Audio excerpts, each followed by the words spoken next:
What is up, everyone, and welcome to episode 69 of the Party Chat podcast. As always, I am your host, Squiggy, and this week I am only joined by Slazo. Laura has abandoned us for this week. I don't know why. Do you? This noose isn't hanging me fast enough. Shit. You're still here for all 69 minutes of episode 69. Kill me. It's not that bad. How are you anyway, Slazo? I'm fine. I'm surprisingly, I'm glad we're here. I'm glad we can finally get this one out of the way and done in the history books. I know I've been building up to this for a while. It's been a long time coming. I won't lie to everyone. There's nothing special planned for this. Apart from Laura's not here. If you class that as a special occasion, then maybe, yeah. If you class Laura's not being here as a special occasion, then here's your special occasion for episode 69. If Laura's listening to this, I didn't mean a word I said. I am sorry, Laura. Please come back, Laura. You were sorely missed on episode 69.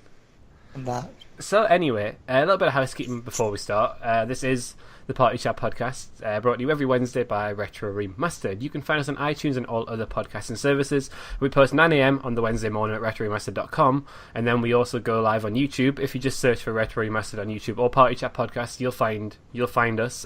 We normally go live normally a little bit after 9 o'clock. I must admit, I think the past 2 weeks have been good. I haven't been. I'm at work by the time you post this thing, so I don't usually have time to check. But you have. I think I've been on point, as the kids say these days. I've been on point with getting my timings right. You've got your podcast game down. Podcast game is strong. There we go. Nice. Can't believe we're saying this. I really can't.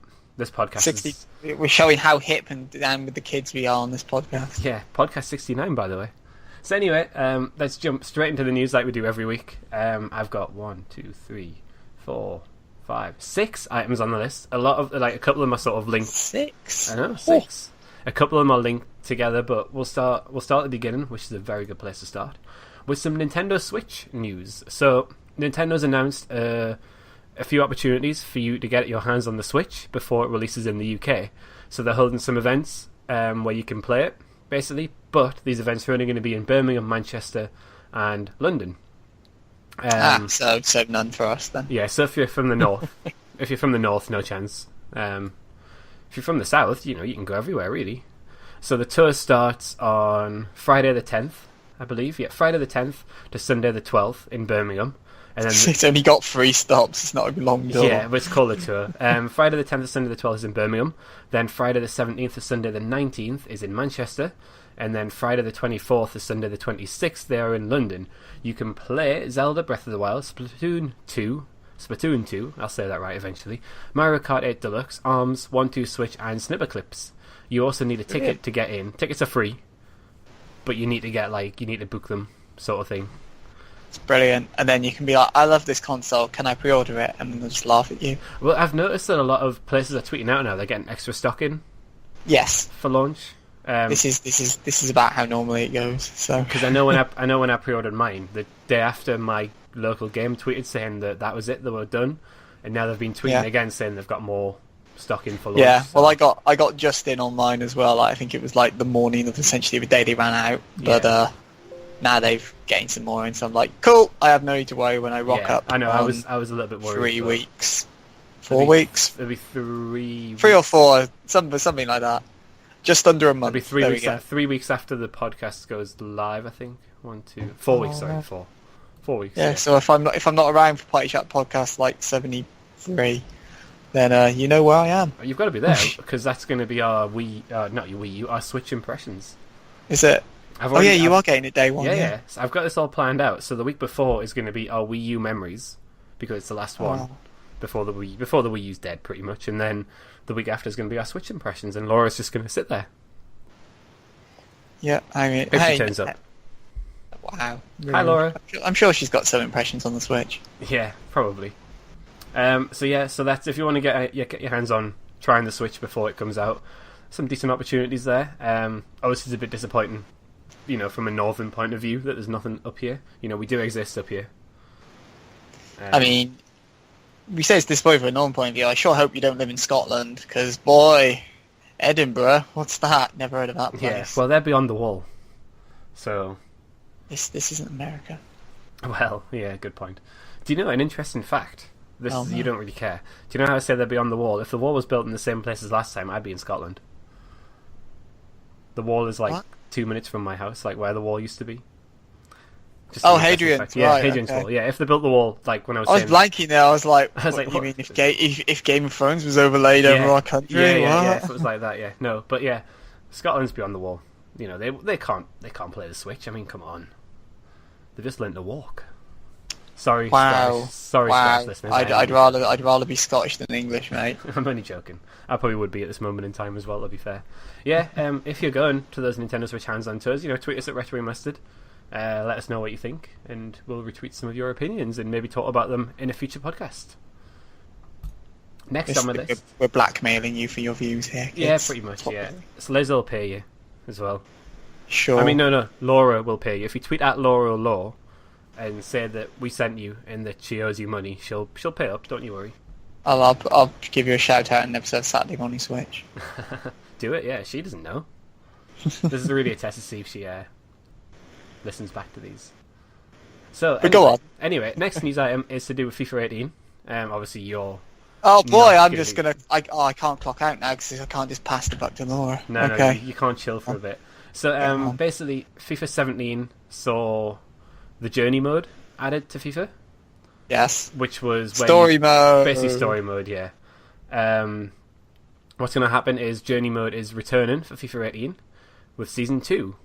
I don't really know much about it. I think it's going to continue on from the original Wait, Journey. it's actively called Season 2. I think so, yeah. So there's like continuity. Yeah, I think so, yeah. What? I know. FIFA games don't have that outside of Well, the that's what I obvious. don't get, because, well, basically at the end of the journey, I've not played it, but your player wins the FA Cup, which is the big English domestic trophy, apart from obviously the league, and you get a call up with the England squad. Ah, so now it's going to be like the World Cup and everything. Or is it Euro? What tournament is next year, you know? 2018. 2018? That is the World Cup, I think. Oh, it's the World Cup. Uh-huh. Okay. So, yeah, it'll be like probably time with that. Yeah, wouldn't be surprised. But then again, it could be like a standalone where you just start again and they've just added more clubs to go to, maybe. Because basically it was Premier League clubs only. You started at a Premier League club, went out on loan to either Newcastle, Villa or Norwich, I think it was. Ah, now you see what it'll be is you'll have another guy in this one, you'll have like more clubs, and then at the end he'll get called up to the England squad, and then the World Cup spin-off game that they'll inevitably release, you both of them then on the same team, fighting for England. Yeah, so if they're fighting for England, there's no fighting going on. England will get knocked out straight away. Yeah. So I can write FIFA game scripts. Well, you probably can. It's not really difficult. Even I could do that, I think. But yeah, Kick the ball. yeah. But yeah, it's quite cool because I think Laura enjoyed playing the Journey mode. I know she's done it. I've not played it, but I know Laura liked it, and it's obviously a different thing to FIFA, so it's nice to see they're carrying it on. But Yeah, I just thought it was kind of a cool, different kind of thing. It was a shame it came at the expense of women's football, but you know, maybe that'll be season 2. yeah, Women's maybe, football. yeah, maybe. Who knows? But we'll obviously find out more probably. To be fair, probably in March. I know we I have feel no like idea what FIFA the details come out in schedule is. March. I can't remember. I always feel like it's March, and they show more off at E3, and then they have some. Is it GDC in Germany? Yes. Yeah, I think they normally show off like a lot more there, but you know, plenty of time. Obviously, if any more news comes out, we will talk about that here because Laura's interested as well. I promise Laura will be here to Yeah, talk about because it. Laura will be interested in that. The next two news items are sort of linked. So, PlayStation 4 update, is it 4.5? I think it is. 4.5. So that is rolled out for beta testers, I believe. Right, it's out well, it's now. not up yet. Because Yeah. I saw people tweeting about it. I was like, oh boy, now I'm going to have to update my PS4. I mean, it wasn't live, so I was like, oh, okay. Yeah. So this has added quite a lot of new features. So, shall I read through a few of them? Go for it. I've only heard a few So on you Twitter. can so- connect an external USB hard drive now. That was the big one that I heard everyone. Yeah, up to 8 going. terabytes. That's awesome as someone who, thanks to PS Plus now, and thanks to only having a 500 gig one, it's like, oh, put a disc in, there goes like 50 Yeah, I plus think gig. Laura's the same as well. I think, if I remember rightly, she's only got the 500 gig one. So. Yeah. Works out well for especially you. on the Sony systems where you need twice the storage space to be able to download things, which is great when you're downloading patches, which might only be a few hundred meg, but it's adding that to a 50 gig patch. So Yeah, it's a bit ridiculous. Yeah. yeah, You can also have custom wallpapers now. I think it's brilliant because I just downloaded a bunch of free ones, and now I'm like, oh man, now I don't even need this. I can just find an image online and use it. Yeah, you can also use screenshots that you've taken. You can edit them in Share Factory and set them as your background. Yeah, well, I have one I have a screenshot of my banner when they updated banners. Yeah, I don't think I added one that to then. I've never really bothered with it. I picked something from the Witness and went, that's a nice shot. Yeah. But I might find custom something there. Yeah, I don't know, it's something I've never really done. I probably won't change the background. I don't even know what mine is at the minute. That's how little Do you have a themed one? I feel like I've got a Journey theme. Could be a Journey one. I feel like it's Journey. It was Journey anyway. Anyway, they've also the quick menu that you access when you press the PlayStation button, when you're playing a game. They've tidied that up a little bit, and you can now create and join parties from there without having to go back to the main menu, which is quite cool. To be fair, it reminds me of how I discovered the other day, that's now how you close applications. After I almost deleted Netflix like 10 times because I used to do options close app. Yeah, I used to do that. I used to do that all the time. And now just options delete, and now it's like, no, don't want to delete. Yeah, come back, Netflix, come back. Yeah, I know that feeling. They've also added 3D Blu-ray support of PlayStation VR, which I think is quite cool. Again, whether that sort of really takes off, I don't know. I've never actually watched a Blu-ray or a video with PlayStation VR on. I never have, and I can't see a plan doing it. You're the one with the VR headset. I've played games, but I've never watched videos with it or anything. Who knows? I might give it a go. They've also added the ability to post status updates on your PlayStation Network feed. Yay! For all of us who use that. Yeah, I don't use that. So yeah, they're sort of the big ones. There's another one as well, which is actually my next news story, which I've got. Okay. So there's actually a thing called Boost Mode. I don't know if you've heard that. I've never heard of this. No. So basically, Boost Mode it's on the settings screen, and I'll read out what it does. Experience improved gameplay, including higher frame rates for some games that were released before the introduction of the PS4 Pro. So basically, it's adding extra, like games that haven't been patched for the PS4 Pro. You can get improvements from them. Yay. Which I think is quite good. So basically what it does is that the PS4 Pro will run at the highest GPU and CPU clock speed that it has in order to improve the gameplay on the PS4 titles that were released before PS4 Pro came out, like the ones that haven't been patched to work. Okay. Which I think I would have hoped the system was doing that by default, frankly. Yeah, well, I'm sure they said that they couldn't do it. I can't remember. I'm positive they said they couldn't do it and it would take too much. Our software has improved hardware, but your old games can't use that. Yeah. That makes no sense. I don't get it, but I think that's quite good. Like, I think that should have been the thing in the system. The fact it isn't actually shocks me. Yeah, it's one of them that you would think would actually probably sell more PS4 Pros if people knew they could play any game with improved frame rates and stuff like that. That's what I think. I think if I was buying a PS4 Pro and you said, "Oh, we finally patched that in," I'd be like, "It wasn't there." That was what I was buying the console for, wasn't it? Yeah, I'd be interested to see. That's like if the Microsoft released the Scorpion and go, "Ah, man, yeah, it plays Xbox One games the same." It's like, well, why am I buying this? Yeah. But then my only thing then is, because I know there was a lot of talk about multiplayer games, not increasing the frame rate on them to make it an unfair advantage for those people. So now is that going to affect that? I feel the only people who care about that are fighting game fans, and yeah, but I mean, it can affect. In theory, it can affect the likes of Call of Duty, but you've got to properly be competitive, probably, for it to affect that. Playing. I feel if you're the kind of person who gets that worried about it, it's not going to matter in 99% of games. Yeah. And in tournament scenarios, it will be equaled out anyway. So yeah, but that was my only thing. But no, it's good that they've got it. It should have been in there from the start, but. Yeah, it's nice to see them doing it, but I'll be interested to see a Digital Foundry sort of thing where they sort of compare games to see how they load and run and frame rates and everything, in exactly the same places and stuff like that. I think that'd be quite cool to see. if you care about this stuff, it's great. I've made my opinion on graphics perfectly clear in past But episodes. I mean, more is it going to be like? Is a game that runs at 30 FPS on a normal PS4? Is it going to run at like just 35 FPS on a PS4 Pro, or is it going to be, Last Guardian finally run? Or is it going to be a lot higher? That's the thing that I mean. Like, is it going to go from 30 to 60, or like 30 to 50 or something? Which would probably make a difference. It's probably not going to be massively noticeable, but it probably would be a bigger difference than like 30 to 35 sort of thing, or it runs a little bit smoother and stuff like that. So I'll be interested to see that, and I'm going to probably look out for that when it comes, if it comes out at any point.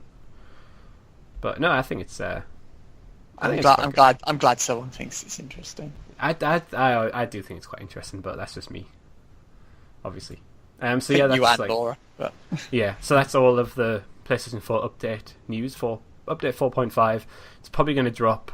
I'd probably say if it's not out by this time this podcast goes live, it'll be out the week after. That's what I think. Won't be out the time this podcast goes live.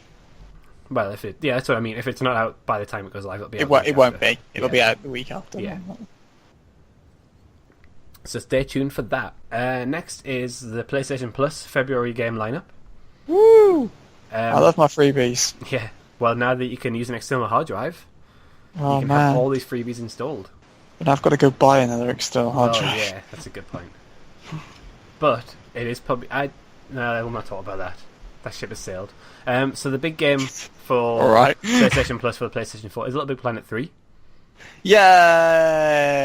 Because I was probably not going to buy this, so... I think I bought it and I thought it was atrocious. Of course you did. I think I bought it to play online with Laura and Alex. Right. And we tried it, and the multiplayer online was just... It was awful. It was terrible. Like, I remember when we were excited for 4-player co-op, and then that never really materialised. It was absolutely awful. And so I stopped playing it, and I didn't think... I thought 2 was better again, from what I played. Well, I'm not going to get back into this Little Big Planet 2 argument. I'm not going to do it. That's fine. Yeah, so Little Big Planet 3 for PlayStation 4. Side-scrolling shooter Not a Hero is also available on PS4. Yay, that's a game. That's a game. PS3 owners are going to get Star Wars. That is good fun in multiplayer. I've played that in a couple of gaming nights around friends' houses, and it is a laugh. And I feel like I recognise the name, but I don't really know it's what the it one is. where you play space dolphins, and it kind of looks a bit like Geometry Wars, and you try to spear each other's hearts. Yeah. And you all have giant horns. It is good fun in multiplayer. It sounds interesting. Vita owners get Ninja Senkai DX and Talk L. I have no idea what either of those games are, I'm not going to lie. Nope. I think all 3 of those games that I just mentioned, including Star Wars, I think they all work on PS4 via cross-buy, I think. Oh, sweet. I think. Don't quote me on that. Okay. And that's then cool. PS3 exclusive, well, I say exclusive, for PlayStation Plus is Anna, the Extended Edition. I don't know if you know anything about that. As opposed to that regular edition. Oh, Yeah, no, I've never basically, heard of this. I know exactly what it is. Okay. It's a game called Anna, and it's the extended edition of that game. Right. So it's actually a few hours longer. Brilliant. I have no idea what it is. You say this is not. You have the one big name. Do you know what? Basically, I am right. That it is basically an added extra environments and puzzles to the normal game. But basically, what Anna is a psychological horror game no. with challenges and stuff. And I've stopped caring. yeah, I'm not really interested. Review-wise, Not because it's horror. Review-wise, it's got a 55 out of 100 on Metacritic. Oh dear. Yeah, probably not the best one, but we'll leave it at Basically, that. this month is Little Big Planet And a few others. and Star Wars if you have friends.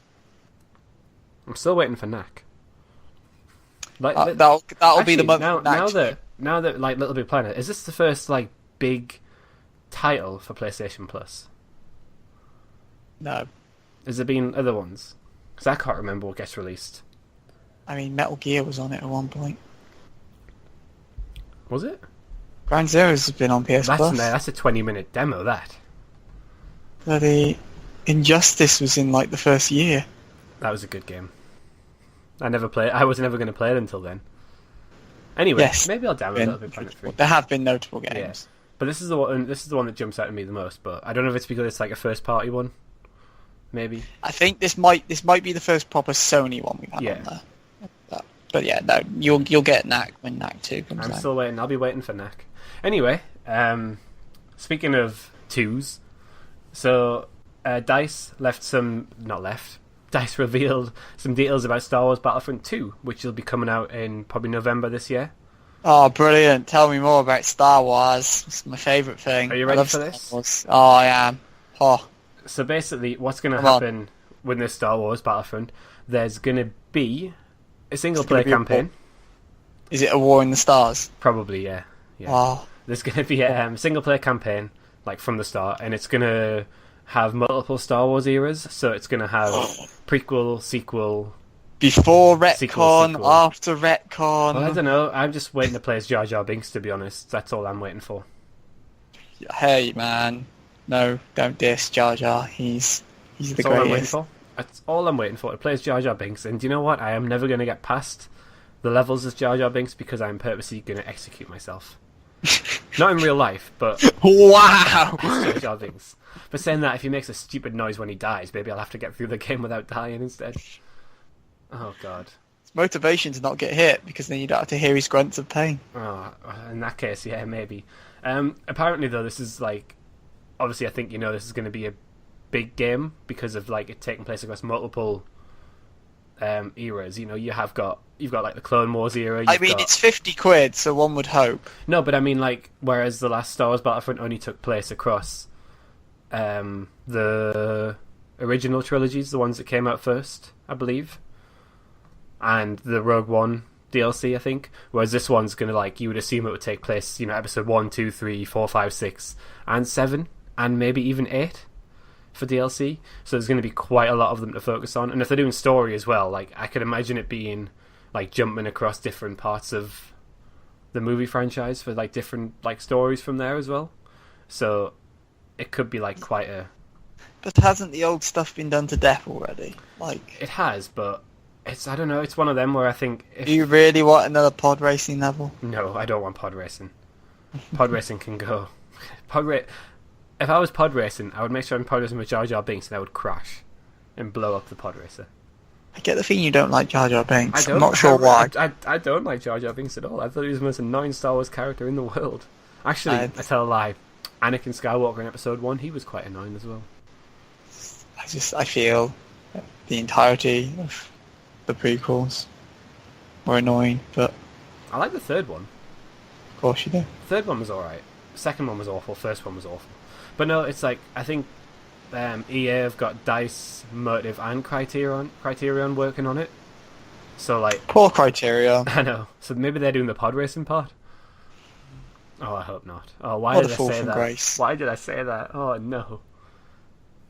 But yeah, so no, I think that'll be one to watch out for. I know you're not interested in Star Wars, so it's kind of a bit of a waste us talking about this. I really... I don't know what gave you that impression. Like, I've not really picked the best news just for me and you to talk about. We need Laura for this. I love Trek, Gate, Battlescale. Yeah, but that's the thing, like, I think me and Laura will be a lot more excited about this. Which I think proved when we talked about what we'd like to see from a Battlefront 2 single-player campaign a while back. Oh, you mean that podcast where I just walked off for like 10 minutes? Yeah, that's the thing, like, I don't know, I'm excited for this because I loved the last Star Wars Battlefront and I still play it from time to time. I'm well aware I'm in the minority, and I'm sure you'll have a great blast playing it like you did with the first one. Yes. I'm excited for it. Anyway, let's move away from that. I think that is all the news. That is all the news this week. Game releases this week. I only have one big one on my list, which is Neo, which is the Ninja Gaiden Dark Souls-like game.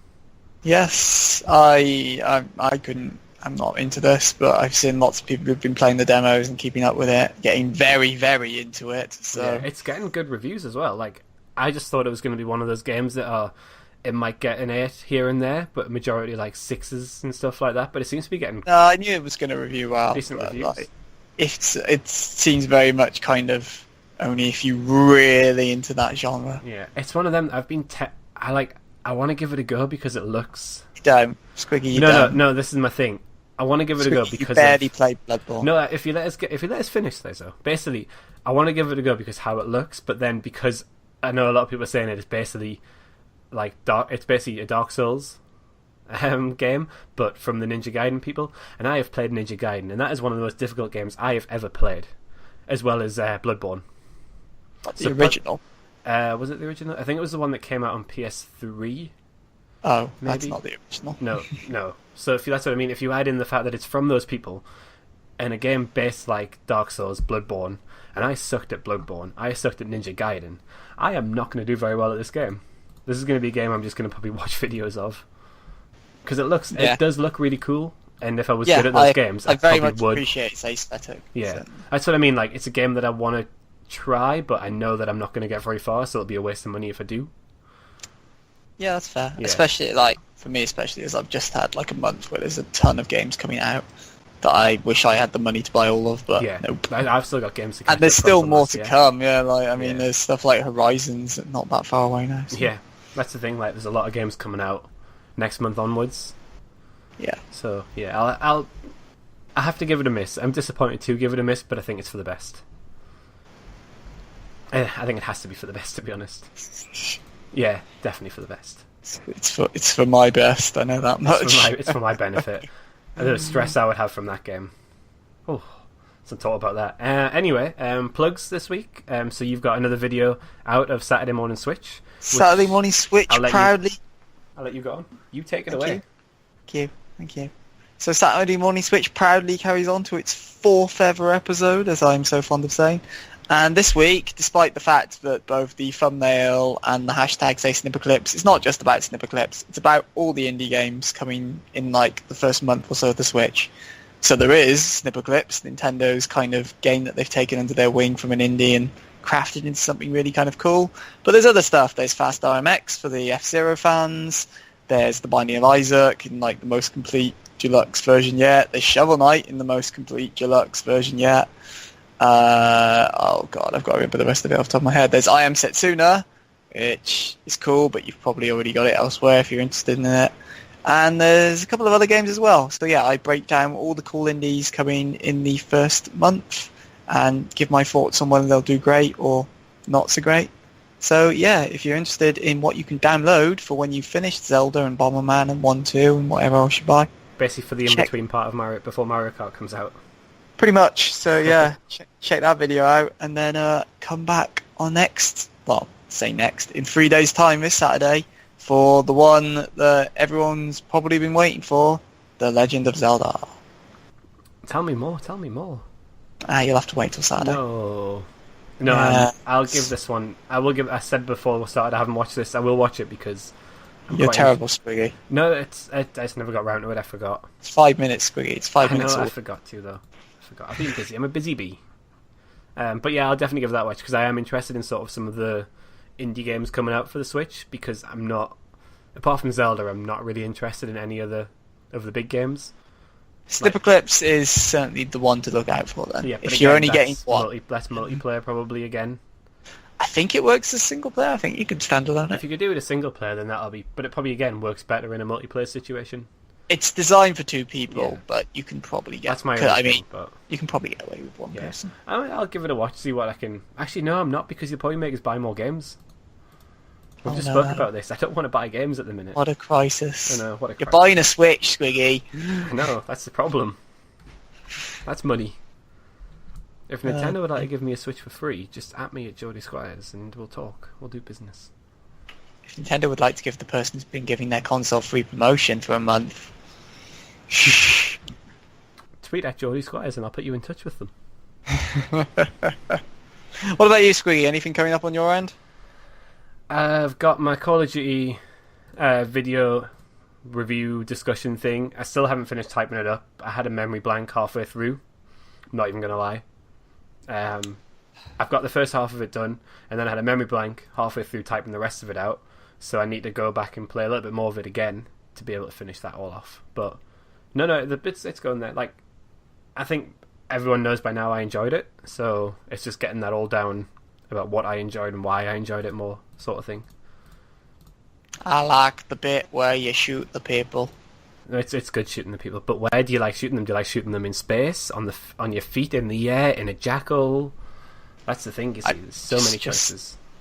just like in a scenario where I know they're probably the enemy. Well, that's actually one of my problems with this game. But we'll wait for that. You're just helping me like type my article up now in my head. Brilliant. Thank you, Slazo. It's like I am a professional writer. So look out for that. That should be coming soon. I know I said this last week, it'll be coming soon, but it will definitely be coming out very soon. To a YouTube channel near you. Called April. Retro Remastered. April. It'll be April. Probably April. Probably. Most likely. Maybe May. Who knows? Maybe when the next Call of Duty's out. So anyway, that's plugs, releases, news, all done. So let's move on to our topic of the week. So this is our final topic this week. Shorter podcast because Laura has left us, so there's no point in doing a top 50. We were going to remove all of Laura's games from the top 50 while she wasn't here, and then surprise her next week. Heavy Rain's time will come. I will get that out. Heavy Rain will be gone. Probably next week if Laura's back. Probably the next time we boot games out. Yeah. Whenever that is, it'll be like, hi Heavy Rain, bye Heavy Rain. Yeah, thanks for coming. But I can't believe I voted yes for that. Neither can I, Squiggy. I I probably made that publicly clear at the time. I voted yes because I did agree that probably a game like that should have been on, but maybe that wasn't the right choice. In hindsight. Hindsight is a wonderful thing. Yes. Yeah. Anyway, topic of the week. So with Valentine's Day around the corner and it being episode 69 of this lovely podcast, I thought we'd talk about some of our favourite gaming relationships. I get it now. I get why you find 69 fun. Because it's a position. Oh, you're a genius, Squiggy. I was reading an article about 68 last week. I won't talk about that. But I didn't bring it up on last week's podcast. So I set you up with a good joke, and you lower the tone. Yeah, okay. Yeah. Anyway, so I have 69 relationships. I've only got 4 here to list to talk to you about, but right. Do you want to go first, Laser? Me? Yeah, you can go first. You kick us off. Cool. Then I'll talk about my game of the year 2015. Then any excuse, frankly. Life is Strange. More specifically, the relationship between Max and Chloe, which is kind of one of the big things running throughout the game, and you can control whether it goes in a romantic direction, like Laura did, or in a more platonic direction, like I did. And no, I really kind of love just the interplay with them and how their relationship grows, especially when you go into the spoilers alternate universe and see how it went down over on that side when Chloe was disabled. End spoilers. But yeah, no, I really enjoyed that kind of relationship. I thought the two of them worked well together and played off each other really well. And the fact, it just developed really nicely, and I enjoyed the whole hunt for Rachel Amber, bringing them together as well, and the revelation on what happened with that. Yeah, I enjoyed that relationship. I thought those two did really well as a duo, which is good considering almost the entire game was them as a duo, because I didn't really care for the male love interest, Scott Warren, I think it was. Don't ask me. I don't know. You need Laura for this part. Yeah, he was like standard guy, and I didn't really kind of care for him that much, so I kind of left him in the cold. But you're a mean person. Yeah. It's like Laura. But better than Laura, who I think made out with both Chloe and Do you know what? Doesn't surprise me with Laura. She's not here, I can say that. She's not going to listen back. She's not going to get this far. But no, yeah, that was like one of the couples I really liked in gaming. That's pretty cool. I've heard a lot of good things about that one. So yeah. Good old shippers, and I mean you can get avatars on PSN with them. So that's cool. Yeah. Shall I go now, or do you want to go for another one? Do you want to go back and forth? Probably yeah, we'll go back and forth. Yeah. Okay. So my first one on my list is Snake and Meryl from Metal Gear Solid 1. I just found that really good. That because Snake comes across as quite a sexist person in Metal Gear Solid. Basically, Meryl at one point asks her how he recognizes it, and it's like, it's the way you walk. Basically, like the way our bum jiggles, apparently. I'm not even joking, by the way. I know you've not played Metal Gear Solid 1, Slazer, but that is pretty much how he recognizes that she's different from all the other soldiers. Her bum jiggles from side to side when she walks. Wow. Yeah. Suddenly I had losing respect for Snake by the second. But actually, this is a game where you can zoom in on people's boobs, so yeah, no, I really shouldn't be surprised. There's another part of this where you can catch her in her underwear in the toilets if you're quick enough as well. Ah, great. Yeah. Let me just burn my copy. Yeah. But no, so from even although all that happens, I still really enjoyed, obviously they don't become a fully fledged relationship, which you'll see why when I talk She about my next dies. couple. Well, that's the thing. She can die, or it's weird. Like basically, the end of Metal Gear Solid depends on how you do in the torture sequence. If you submit in the torture sequence, I think Otacon dies and Meryl survives, and if you do the opposite happens. But obviously, they're both in the next Metal Gear Solid game. Well, Otagon's in 2 and Meryl's in 4. So it's a bit like, well, what's the point? But anyway, so it's like Meryl is the goddaughter of the Colonel who's like in charge of Snake, and basically Snake has to go in, rescue her. But they have a little bit of a lovey-dovey interest, and it sort of like comes from like basically him sort of being like a sexist pig towards her, to him like having feelings for her towards the end, like when you have to go and save her eventually, because at the end she has a bomb strapped to her sort of thing. Like you can get the emotion coming out of it, and that he actually does quite like her. And when they ride off into the sunset on their, I was going to say jet ski. It's not a jet ski. It's a thing for the snow. What's it called? But Squiggy can love Trudy. It's a snowmobile. Can love Trudy Bloom on the battlefield. Or was it Blossom on the battlefield? I can't remember the quote. Blossom. Duh. But yeah, no, it's quite. I do like it. It's a different one because it's sort of like it goes from no interest at all to like, oh my god, I've got to save a life, sort of thing. And does it actually evolve dynamically? Because the way you describe it is just, man, that's a nice ass. I know. No, I think it evolves more because like she helps him and he like saves her, she saves him, and sort of stuff like that. Like so, It's sort of it goes from that to like more respect, and then to more like love interest sort of thing. It's quite good. I enjoyed it. Obviously, you've not played it again, but no, I really enjoyed that relationship, and I was sort of trying to ship them off as a couple as well. Aww. Yeah, back to you, Slazo. Right, so let's get rid of that rubbish. Let's talk about the lady, and take 2.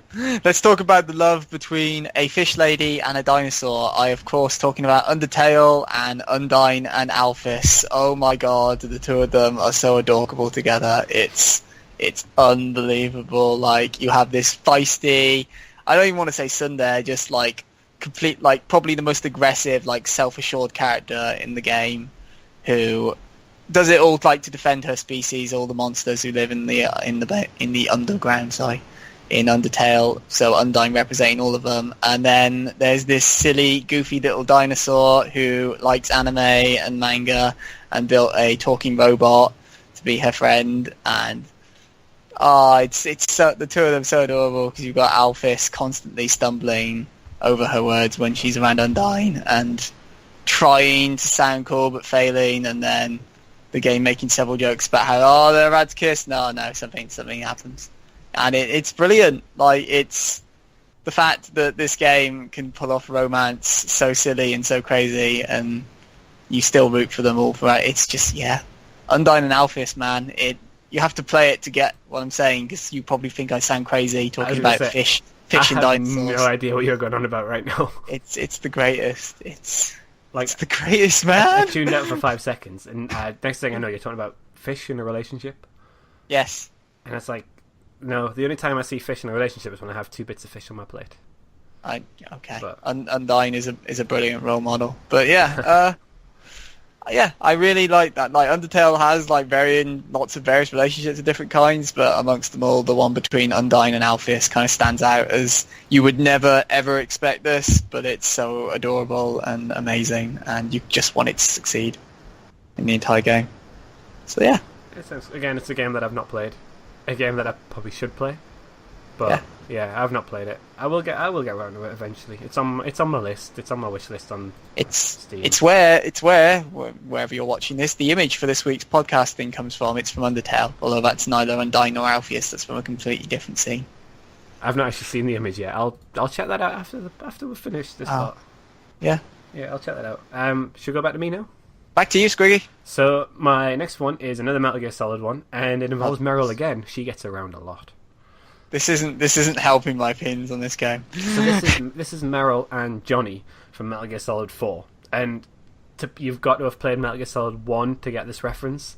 But Johnny is the soldier that Meryl basically knocks out and steals all his clothes to disguise herself as a god, and basically the story, it's more like funny than anything. Like this whole thing's hilarious. Like from then on, he's been in love with her, and she sort of not returned that. Obviously, you know what I mean. Like I said, I shipped him off with Snake at the end of Metal Gear Solid 1 sort of thing. Fast forward to Metal Gear Solid 4, they're fighting in the same unit together, and it's so he's not a bad guy anymore then. He turned. No, it's just hilarious. Like because he suffers from the bowel problems. He's a toilet man. Oh dear. And it's quite funny, and basically it all happens in the last part of Metal Gear Solid 4. Basically, Johnny asks Meryl to marry him, and Meryl's like, not even to date, just straight to marriage. Yeah, okay. Yeah, it's like, but like basically they're fighting and they're getting on really well, fighting, like throwing clips to each other to reload their guns while one takes out the other. Like it's as if they've been like working together for a while, and then he asks her to marry him, and she says no, and then goes, I want to be the one to ask. So then she asks him to marry her, sort of like putting like, it's a way to sort of, do you get what I mean? Do you get what I mean by this? So it's like trying to put the woman through as the dominant person in a way. I get it. I get why. Which I thought was quite good. It's a weird relationship, but it was mainly for that moment where she sort of takes the lead and everything, which I thought was quite good, considering a game of Metal Gear Solid where women become objects to look at. To give like the woman that, it's just a small little cutscene, but to give the woman that like power in a way, it's something that Kojima's never done, and it's like empowering women, which is what I'm all for, really. Yeah. And I thought this was quite good. I really enjoyed it. It was like a feel-good moment of the Metal Gear Solid franchise. Back to you, Slazo. Right before Snake died. So, he didn't die. Didn't he not? No, you're right. He died like 10 years ago along the franchise. But so next up, one people will probably say, but that's not a true relationship. But I don't care because it was one of my favourite parts of the game. Lightning and Hope from Final Fantasy 13. I adored the two of them and how they both evolved. Hope going from this completely withdrawn, antisocial mummy's boy who couldn't possibly do anything without his parental permission, to kind of Lightning bringing him out of his shell, like galvanizing him through the revenge. You can ignore the bit with Hope and Snow because that was bodged up to the extreme. But kind of like just especially the chapters where it was just Lightning and Hope, and Lightning trying to be like the mother figure that he needs and guide him, and trying to help him evolve, and Hope going hopelessly down the wrong path in so many ways before his redemption. And I just really enjoyed it. The two of them played off really well against each other, which is good considering they were holding up like probably a quarter of the game as a unit. So yeah, I really enjoyed seeing how they both kind of evolved off of each other, and by the time it kind of like got thrown out the window a bit when the entire group got back together, and like the storytelling goes a bit at that point. But when they were just the two of them going through, it was a good time, to say the least. Plus Hope's like one of my favourite characters, so of course I'm picking him. Is that? I don't think I've played that one either. How have you must have played 13? I think I played. It was the one everyone played and then ratted on. I think I played bits of it, and I don't know. Again, it's one of them that I probably should have played but didn't. Yeah, I really enjoy it, and it does get brought up a bit from time to time as you go through the games, especially in the Lightning Returns where Hope fills an entirely different role. But I won't spoil. Please don't spoil. For people, I won't. Yeah, go back to me. Yeah, go on. So this one's from the Uncharted franchise. Nate and Elena, or I call her Baelena, because I think Elena is Bae. I love Elena. Like I love the two characters, and I think it's really good. Like how in Uncharted 1, he tries to leave her on the island. Have you played the Uncharted franchise? No, Squiggy. Oh my god. So basically, in the first Uncharted, they're filming.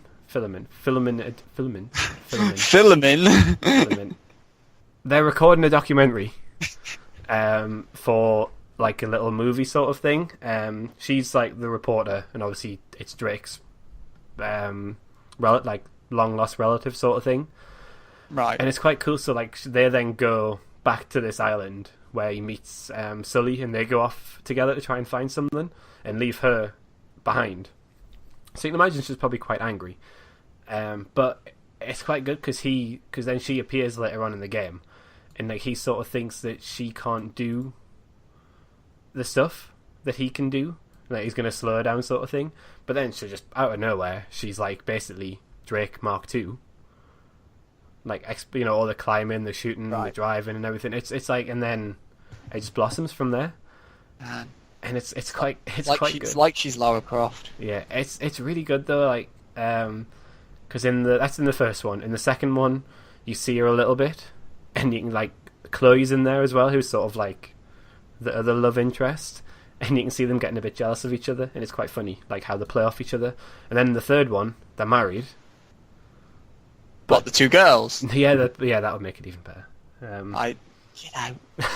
I'm joking. That's me going through like progressiveness, and you're like, oh yeah, two girls. I'm joking. No, Nate and Elena are married in 3, and like sort of during 3, like he's not wearing his ring and stuff like that. They've fallen off a little bit, and then in 4, they're like, he lies to her to go after what he's doing in 4. But by the end of 4, like you see them, they're happily together again. They've got a kid and everything. It's sort of like it comes full circle from him not wanting anything to do with her, to then be married to her, to being in a way separated from her, to then being back together and finishing it off that way.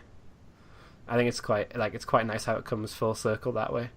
And like Elena is basically everything that Nate needs, if that makes sense. Like he's obviously quite adventurous, and he's quite sort of cocky and arrogant and everything, whereas she's like really down to earth, like independent, and like they play off each other really well. Like it's really good writing, I think, for them both. Like the character development for them both across the whole series is really, really good. And I think if they weren't together, I don't think the development would be that good. So I really like them. Okay. You need to play it.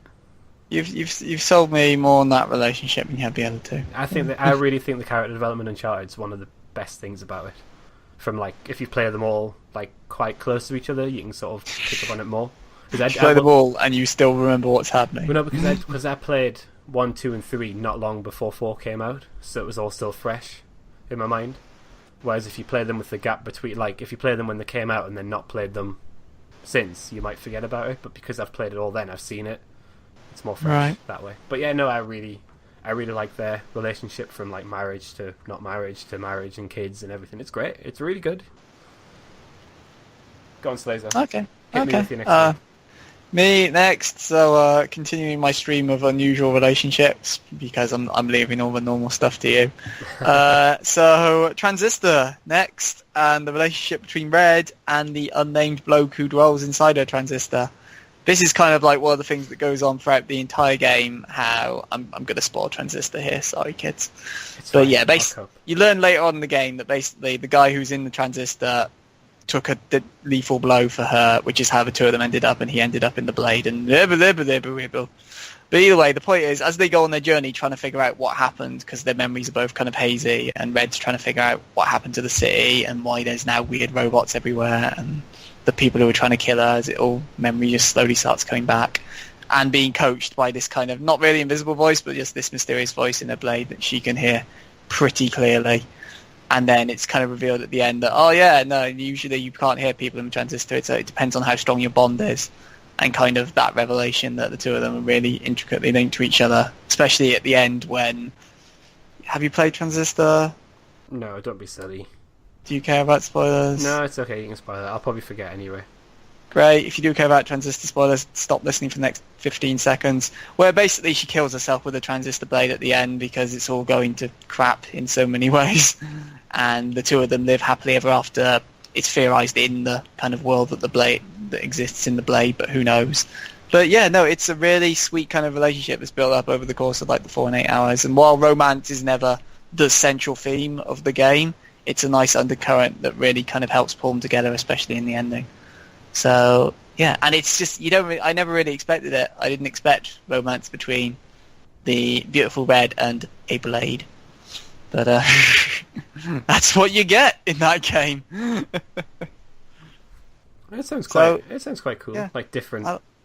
Yeah, I do. As I say, it's not really one of the keynotes of the game, but it is like a nice thing, and it makes for a nice, touching, poignant ending.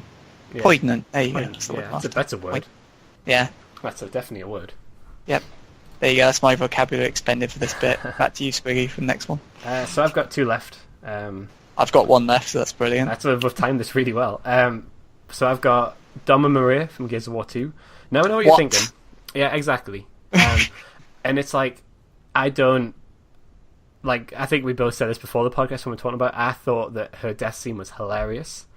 Like, the acting in it was terrible. It comes out of nowhere. And it's like... Maria! Yeah, that's the thing. It's one of them where, like, it could get you if you weren't laughing at the terrible acting in it. It could get you if you'd had any warning it was coming and not just, who's inside this machine? Yeah. Oh, it's your wife. Yeah, and it's like, I kind of give them credit for trying it, and I think if the voice acting and everything in it had been a lot better, I think it would have been a better thing. But what I like the most is how it sort of sets up Gears of War 3 in a way, because Dom sacrifices himself because he's got nothing left, because his wife's, like, obviously being, like, tortured by the locusts and everything and gone. He's got nothing left. So it comes to Gears of War 3, he sacrifices himself to save the rest of his team because he wants to be with his wife in a way, if that makes sense. And he's got nothing to live for. He's saving them. Like, and I think that's the best part of it. I don't think the relationship, there wasn't really much shown about it. And there's a few little flashbacks and cutscenes, but there wasn't really much. But I think the fact that she died in Gears of War 2 sort of changed his mindset a little bit, and it's not really a relationship thing, but it's sign of, like, because he kills her as well, remember? Yes. And that's like, I think, like, sort of thing, like, he goes from killing her to then sacrificing himself so everyone else survives to then sort of be with her, and I think that's the best part of it. I mean, I guess I can appreciate that. To be fair, my memories of, I haven't played Gears 4, but my memories of that are women traditionally didn't get a lot of good FaceTime in Gears. Yeah. I think 4 changed that a bit, because you have, is it his daughter? In 4? You've played 4, Squiggy, I hope you know. Is it his daughter? I don't know. I can't remember now. The lead female character is in it his 4. Daughter? I don't think it's his daughter. I'm not sure. I swear. But it's like, it's a weird, like, it's a weird one with all this, like, the backstory to it as well, because he lost both his children on Emergence Day. And then, like, basically what happened with her story is she was depressed and she went out for a walk and never came back. Oh, okay. That's like that's the more build. I probably should have mentioned that at the start, really, shouldn't I? But yeah, no, I've always tend to feel that girls and Gears don't get a whole lot of love. But no, I appreciate that kind of, like, the impact a relationship can have on people. Yeah, cool. That's the thing. It's more of, like, the impact that way than the actual relationship itself. And the actual strong female character. Yeah, that's the thing. Like, because you don't know much about her really, apart from, well, Dom whoops her really lots, and apart from the fact stop she was talking. tortured. Yeah, that's what I mean. But you don't find much about it. It's just like, I'll find you, Maria. I'll find you, Maria. That's pretty much Gears of War 2 story summed up, really. I just need a gunshot to go off, and then that's it done. Anyway, Slazo, you round off with yours, and then I'll end up with mine, and another odd one because I'm picking all the oddball stuff here. So, Shell and GLaDOS in Portal, my favourite game ever. That is an odd one, but I can understand it. It's yeah, odd, like, don't get me wrong, it's not romantic or anything even close to romantic, but just the way the two of them play off each other, especially considering you're silent, you're mute. You should not be able to get this much of a relationship between yourself and a giant evil He gets more of a sentient. relationship than me, and I can talk. Yeah, it's really awesome just the way, like, GLaDOS starts off, like, looking down at you as just another stupid test subject. Here we go. Time to do this again. To the moment of your escape and the realization that, wait, hang on, no, please come back. Stop it. Do what I tell you. Why am I not in control? And yeah, it's a really kind of cool, especially like in the second half of the game where GLaDOS's true nature starts to show itself a lot more. And I just really, and just like the crazy one-liners you get, even in the sequel, like considering like it's not like you can talk back, so the amount of comedic kind of relationship one-liners and jokes that the two of them do, especially love like in the ending of Portal 2. You finished Portal 2, right? No. Please tell me you've at least. Don't be oh silly. my god. Don't be silly, Slazo. It's a game. Oh my god. Either way, there's a moment where she's like, great, and I hope I'll never see you again. Go on, get the hell out of here. You're too much trouble for what you're worth. And then, like, there's a point where you start going up in the lift up towards the surface, and it stops, like, halfway and opens up, and then there's, like, hundreds of turrets aimed at you. And you're like, GLaDOS!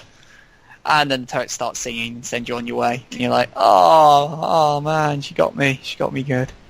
And yeah, just moments like that, like, as I say, it's like a kind of relationship between you and GLaDOS shouldn't be the point thing, but it kind of is. More so in 2, especially because you travel with GLaDOS for a bit. But yeah, I just love the two of them playing off against each other, which, considering one doesn't talk, is really, really cool.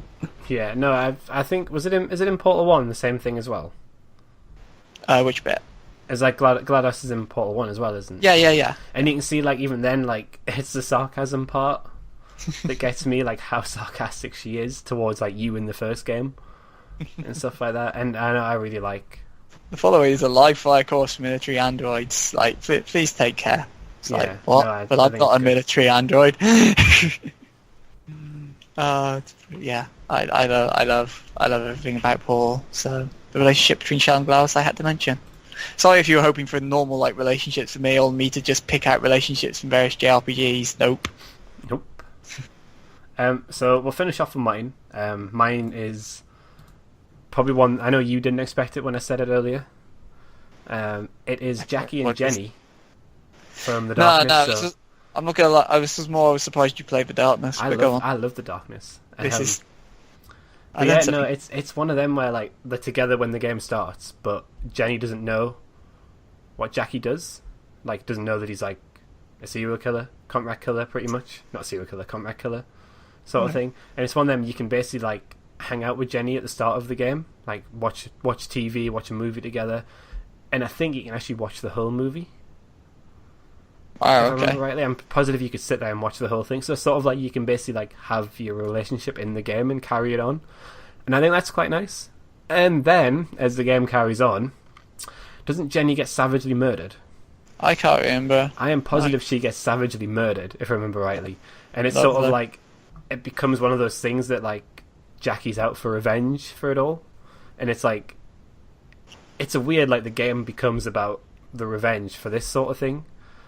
But it's it's quite nice, like, how it all starts and everything. You don't expect it's going to happen where she's going to get savagely murdered. And I really liked it. It was something different, like, in a game about killing people, that you can sort of chill in a house and watch a movie with your girlfriend. And I thought it was quite nice, and it was quite a nice relationship. Like, you could tell they'd sort of worked on it quite a lot because it was a main turning point of the story as well. But no, I really liked it. It's one that I remember quite well. So yeah, no, that's mine. I don't know what you think. Have you played The Darkness? No. You've not played it? I thought you might have. Don't be silly. No. Don't be silly. This was back before I was trying out different things. But no, I mean, it sounds okay. I mean, yeah, it's cool that you can take a moment. It's always nice games where you can, like, take a break from the game in the game, if that makes sense. No, I really like it. It's good. It's one Cool. of, it's like a good it's a good, like, I don't know, it's weird, like, it's a good sort of story arc to have, to then kill her in front of you. Yeah. But basically, when she dies, the darkness powers that you have stop you from doing anything, I think, or something like that. And it's like that builds up to the rest of the game and how the game goes on and everything like that. So it's like a big turning point in the game. But the fact is that you could get more emotionally attached than you can get as emotionally attached as you want, because you could sit and watch the movie with her. If that makes sense, like, it gives you the choice if you want to get properly emotionally attached and basically treat her like it is a relationship, or if you want to just sort of go, "Hey, this is cool, I'm going to go and carry on with the game." You can do that. And I think how you then do that depends on how, like, attached you are to the game and the rest of it. Okay. Which I think that's quite cool. So that's mine. That's me done. You're done? Nothing else? I'm done. I'm done. I mean, I could make swathing mentions to, like, Persona 4. I like relationships in that, but that's more just the way, like, social links are handled more than any specific relationship. But no, I think there's a lot of, like, I think our lists there, they're all good for different reasons. Yeah, we've all picked like different ones. There'll probably be some people going, "Why haven't you picked Final Fantasy VII?" And that's because neither of us probably played it. Well, yeah, there's a few. Like I've just been looking at some lists. Well, like after we finish this off, just to get some of the other ideas and stuff. And there's stuff in here that I've never even thought of. You know, like you've got your relationship with whoever you want in Mass Effect. In theory, so you can have a relationship, but then that's more on you. Yeah, but like then you can choose. In any BioWare game, there's relationships. Like, great. Yes. But that's what I mean. Like, it's one of them where you've got the choices, but what's the point in mentioning them because they're in every game, and each one's separate because you can pick. Like, you know, I romanced Ashley in Mass Effect 1. I didn't choose to romance Ashley in Mass Effect 2 and went for Miranda instead. Yeah. I mean, I still try to get both, but that's not the point. Yeah, I mean, I could have also probably mentioned stuff with visual novels, but I don't think there's any particular couple that stood out to me. There's been some moments where I've gone, that's neat, but it's more attachment to the individuals than the relationships. Yeah, definitely. But that is our topic of the week, and that is also the end of episode 69. Not much else to say. I hope you've enjoyed it.